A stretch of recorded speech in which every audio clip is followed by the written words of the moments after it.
तो अभी हम लोग देखेंगे ब्लड का जो है लास्ट टॉपिक, जो कि है लिम्फेटिक सिस्टम। तो लिम्फेटिक सिस्टम तो बेसिकली सबसे पहले लिम्फेटिक सिस्टम के बारे में बात करूँ तो जो लिम्फेटिक सिस्टम होता है बेसिकली ये नेटवर्क होता है वेसल्स का, वेसल्स, डक्ट और यहाँ पे नोड्स होते हैं, नोड्स। तो लिम्फेटिक डक्ट्स, लिम्फेटिक वेसल और यहाँ पे नोड्स होते हैं, इनका नेटवर्क होता है बेसिकली। और ये बेसिकली क्या करता है, ये जो क्या करता है बेसिकली, ये जो फ्लूइड होते हैं जो सर्कुलेशन में फ्लूइड आते हैं कैपिलरी से, उसको क्या करता है, फ्लूइड को कलेक्ट करता है। और फ्लूइड को कलेक्ट करता है और उसके बाद वो उसको क्या करता है, बॉडी में भेज देता है, इन बॉडी। तो बॉडी में बेसिकली सबसे पहले फ्लूइड, अभी मैं बताऊंगा, ये बॉडी याद रखना, सबसे पहले फ्लूइड को कलेक्ट करता है कैपिलरी से, ये बस याद रखो भी। और बेसिकली टोटल लिम्फ नोड कितने होते हैं बॉडी में, 500 से लेके 600 लिम्फ नोड तक होते हैं, 500 से लेके 600 लिम्फ नोड होते हैं बॉडी में। और कभी भी बॉडी में अगर इन्फेक्शन होता है तो क्या होगा, लिम्फ नोड की जो होती है स्वेलिंग हो जाती है।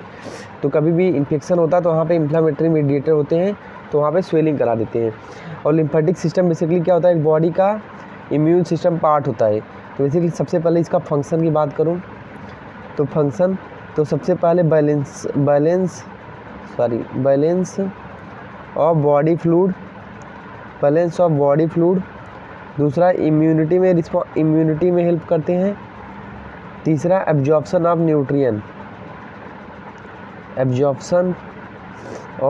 Nutrient and fat. तो ये 3 चीज़ें करते हैं। तो हम लोग 1 बाय 1 देखते हैं। तो बैलेंसिंग ऑफ बॉडी फ्लूइड, तो सबसे पहले बैलेंसिंग ऑफ बॉडी फ्लूइड कैसी करते हैं मैं बताता हूँ। सबसे पहले देखो, सबसे पहले क्या होती है कि जो कैपिलरी होती है, एक कैपिलरी से क्या होता है, जो भी अनवांटेड सब्सटेंस, जो भी क्या होती है, एक कैपिलरी है तो इसका जो मेन पार्ट होता है कैपिलरी का, ऑक्सीजन, न्यूट्रिएंट सब सेल यूज कर लेता है। और कैपिलरी में जो, और उसके बाद जो सेल अनवांटेड चीज़ होता है, जो कि सेल उसको वो कर देता है, तो उसके बाद ये यहाँ पे आ जाती है अनवांटेड चीज़, और यहाँ पे अब यहाँ पे क्या होगा, वो एक कैपिलरी से निकल जाती है तो इंटरस्टिशियल स्पेस में आ जाती है। अब इंटरस्टिशियल स्पेस में आ गई। अब इस इंटरस्टिशियल स्पेस से क्या होता है, जो अपना लिम्फ नोड होता है, लिम्फ नोड इसको ले लेता है। तो बहुत सारी पहले क्या होता है कि इसको अगर मैं डिटेल बताऊँ तो लिम्फ, सबसे पहले सेल ने इसको यूज किया, कैपिलरी में ऑक्सीजन वगैरह, न्यूट्रिएंट वगैरह का सेल ने यूज किया, और अनवांटेड चीज़ जो यहाँ पे सेल ने यहाँ पे दे दिया, तो इंटरस्टिशियल स्पेस में आए। तो कुछ तो यहाँ पे वेन के थ्रू चले जाएंगे, superior vena cava, inferior vena cava में, तो वहाँ पे वो चले जाएगा, ड्रेन में जाएगा।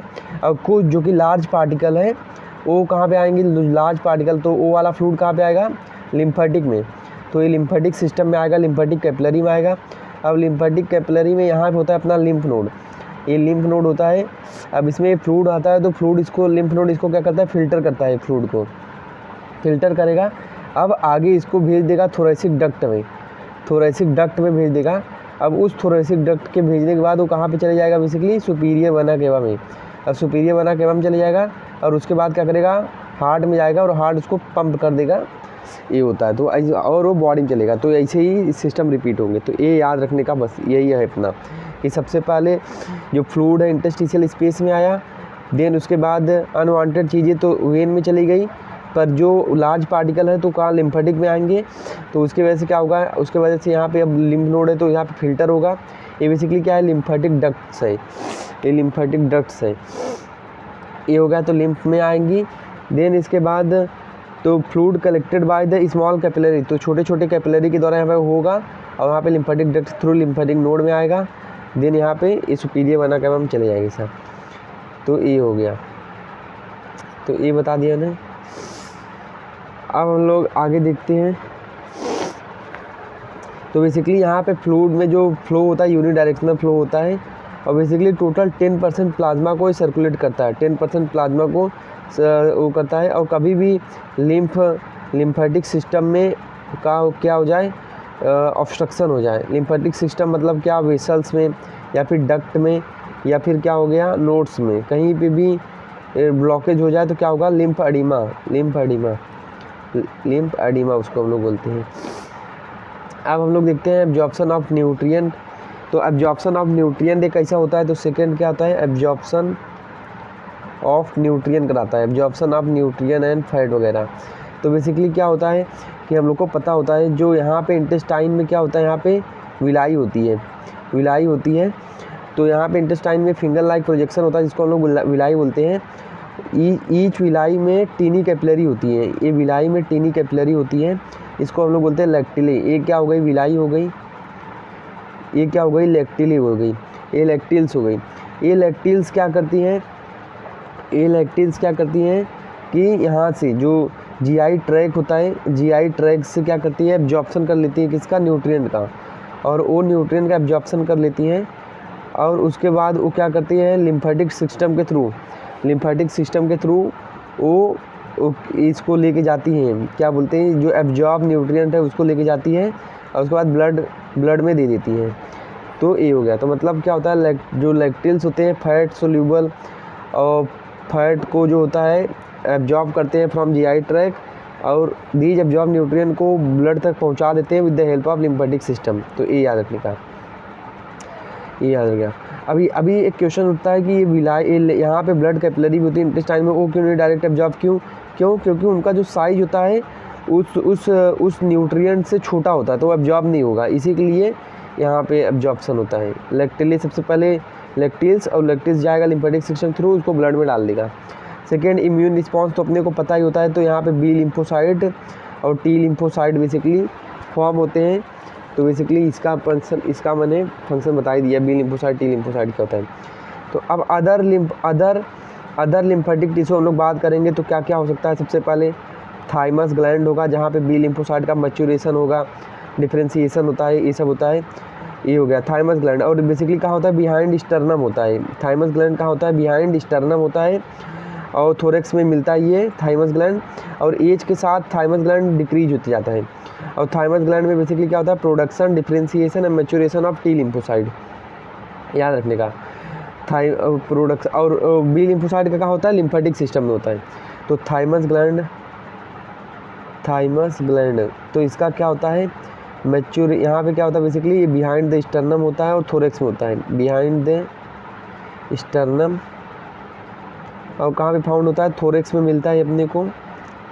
थोरेक्स में यहाँ पे क्या होता है, production and differentiation of T lymphocyte, T lymphocytes, ये हो गया। देन इसके बाद हम लोग आगे देखते हैं, ये कुछ और लिम्फोइड टिश्यू हैं, जैसे बताऊं तो टॉन्सिल हो गया, यहाँ पे भी बी टी लिम्फोसाइट प्रोड्यूस होते हैं, एंटीबॉडी सीक्रेट होती हैं, तो ये भी टॉन्सिल, तो ये हो गया। तो ये भी लिम्फोसाइट सीक्रेट करता है। और स्प्लीन हो गया, ये भी लिम्फोइड टिश्यू एक टाइप का। और एक बोन मैरो तो लिम्फोइड टिश्यू नहीं है, पर ये लिम्फोसाइट बनाता वगैरह है, तो इसको भी हम लोग इन्वॉल्व कर लेते हैं। अब लोग आगे देखते हैं कि बेसिकली लिम्फ नोड जो होता है बहुत जगह पाया जाता है, जैसे सर्वाइकल लिम्फ नोड होता है, जैसे एक्जिला में पाया जाता है, एक्जिलरी लिम्फ नोड होता है, जैसे थोरेक्स के पास में पाया जाता है, थोरेसिक लिम्फ नोड होता है, जैसे नेक के पास में पाया जाता है, ये नेक के पास में जाता है, एब्डोमेन वगैरह के पास में पाया जाता है, इंग्वाइनल के पास में पाया जाता है। तो ये बहुत सारी जगह लिम्फ नोड, लिम्फेटिक सिस्टम पाए जाते हैं। ये हो गया। अब देखो लिम्फ नोड की स्वेलिंग कैसे होती है, या तो डायरेक्ट स्वेलिंग हो जाती है या तो इनडायरेक्ट स्वेलिंग हो जाती है। इनडायरेक्ट स्वेलिंग का मतलब क्या होगा, सपोज चेस्ट में इन्फेक्शन हुआ तो उसके बगल जो अगल बगल जो लिम्फ नोड रहेंगे वहाँ पे इन्फेक्शन चले जाएगा, और वहाँ पे ये रिएक्शन होगा, वहाँ पे रिएक्शन होगा, इंफ्लामेटरी मीडिएटर रहेंगे तो लिम्फ नोड की स्वेलिंग करा देंगे। और डायरेक्ट इन्फेक्शन में मतलब डायरेक्ट लिम्फ नोड में इन्फेक्शन ही हो जाना, तो ये वायरल हो सकता है, बैक्टीरियल इन्फेक्शन हो जाता है। तो यही डायरेक्ट इन्फेक्शन होता है, तो लिम्फेडेनाइटिस बोलते हैं इसको। क्या बोलते हैं, लिम्फेडेनाइटिस, ये हो गया। देन उसके बाद अगर लिम्फ नोड की स्वेलिंग, सपोज किसी को नेक में स्वेलिंग है तो वहाँ पे लिम्फ नोड होते हैं, अगर वो स्वेलिंग सॉफ्ट है या फिर फर्न है तो बेसिकली सजेस्टिव होता है किसका, टीबी का। और किसी की जो लिम्फ नोड की स्वेलिंग है वो हार्ड होती है कोई, तो इसके किसका सजेस्टिव होता है, सजेस्टिव ऑफ मैलिग्नेंसी। तो ये चीज़ें ध्यान रखने का, ये हो गया। देन इसके बाद हम लोग देखते हैं लिम्फोमा। तो लिम्फोमा बेसिकली क्या होता है, लिम्फोमा मतलब क्या होता है, cancer of lymph node, cancer of lymphatic system, cancer of lymphatic system. तो ये देखो, ये दो टाइप से हो सकता है, या तो एक होता है हॉगिंस लिम्फोमा, एक नॉन हॉगिंस लिम्फोमा। हॉगिंस लिम्फोमा में सिर्फ लिम्फ नोड का कैंसर होता है, स्वेलिंग होती है, तो यहाँ पे सिर्फ लिम्फ नोड इन्वॉल्व होता है, तो लोकलाइज होता है। यहाँ पे आरएस सेल मिलता है या रेड स्टर्नबर्ग सेल मिलता है। और बेसिकली नॉन हॉगिंस लिम्फोमा में कोई भी लिम्फेटिक सिस्टम का पार्ट इन्वॉल्व हो सकता है, वेसल्स हो गई, लिम्फ नोड हो गया, लिम्फेटिक डक्ट हो गया, कहीं पे भी कैंसर हो सकता है। यहाँ पे कोई ऐसा स्पेसिफिक सेल नहीं मिलता। ये हो गया। अब एक होता है ये बेसिकली ये जो मेटास्टेटिस में भी एक हेल्प करता है। मेटास्टेटिस मतलब एक कैंसर दूसरी जगह से फैल जाना। सपोज क्या होता है सेकेंडरी कैंसर, सपोज ब्रेस्ट में कैंसर है और ये लिम्फेटिक सिस्टम के थ्रू ये चले कहाँ गया, ये चले गया अपने लंग्स में, तो ये बेसिकली लिम्फेटिक सिस्टम के थ्रू गया, तो ये बेसिकली हम लोग इसी को बोलते हैं सेकेंडरी कैंसर, मतलब कहीं और का कैंसर कहीं और पे चले गया, तो ये होता है मेटास्टेटिस। ये हो गया। देन उसके बाद होता है लिम्फ एडिमा। तो लिम्फ एडिमा माने अभी देखो सबसे पहले अगर कहीं पे भी ड्रेनेज में प्रॉब्लम आती है, फ्लूइड ड्रेनेज में प्रॉब्लम आती है, मतलब वो फ्लूइड को अच्छे से लेके नहीं जा पाता, हो सकता है वहाँ पे ऑब्स्ट्रक्शन हो, इन्फेक्शन की वजह से क्या होता है ऑब्स्ट्रक्शन है, तो सपोज तो क्या होता है जैसे फिलियरियसिस, तो फिलियरियसिस का मतलब इसमें क्या होता है कि यहाँ पे इन्फेक्शन की वजह से यहाँ पे लिम्फेटिक सिस्टम में क्या होता है ब्लॉकेज हो जाता है, तो फ्लूइड वहाँ पे पास नहीं हो जाता, तो वहाँ पे पाँव जो होते हैं पाँव तो बेसिकली पूरे स्वेल हो जाते हैं, और कभी कभी वो हार्ड होके स्किन हार्ड होके अल्सर फॉर्म कर देती है, और कभी वहाँ पे लिक्विड ऊज आउट होता है, कभी वहाँ पे जो फ्लूइड कलेक्ट हुआ ना ऊज आउट होता है वो, तो यहाँ पे क्या होता है बेसिकली स्वेलिंग हो जाती है, लिम्फ ऑब्स्ट्रक्शन की वजह से स्वेलिंग हो जाती है, स्वेलिंग हो जाएगी लिम्फेटिक सिस्टम ऑब्स्ट्रक्शन की वजह से, तो कभी कभी इतना स्वेलिंग होती है कि ऊजिंग जो फ्लूइड वहाँ पे कलेक्ट है वो ऊज होने लगता है, बाहर आने लगता है, और कभी कभी स्किन हार्ड और वहाँ पे अल्सर ऊंड बन जाता है, ये हो जाता है। और भी हैं जो लिम्फ एडिनोमा करते हैं ऑब्स्ट्रक्शन की वजह से, जैसे रेडियोथेरेपी हो गया, रेडियोथेरेपी, किसी को एक कंजेनाइटल भी होता है, कंजेनाइटल, किसी को इंजरी होता है, इंजरी, किसी को सर्जरी हुई तो उसमें होता है। तो this is all about the lymphatic system. तो हम लोग ने ब्लड का ऑलमोस्ट हर चीज़ कवर कर लिया। इसके बाद हम लोग जाएंगे हार्ट देखेंगे, हार्ट का फिजियोलॉजी देखेंगे।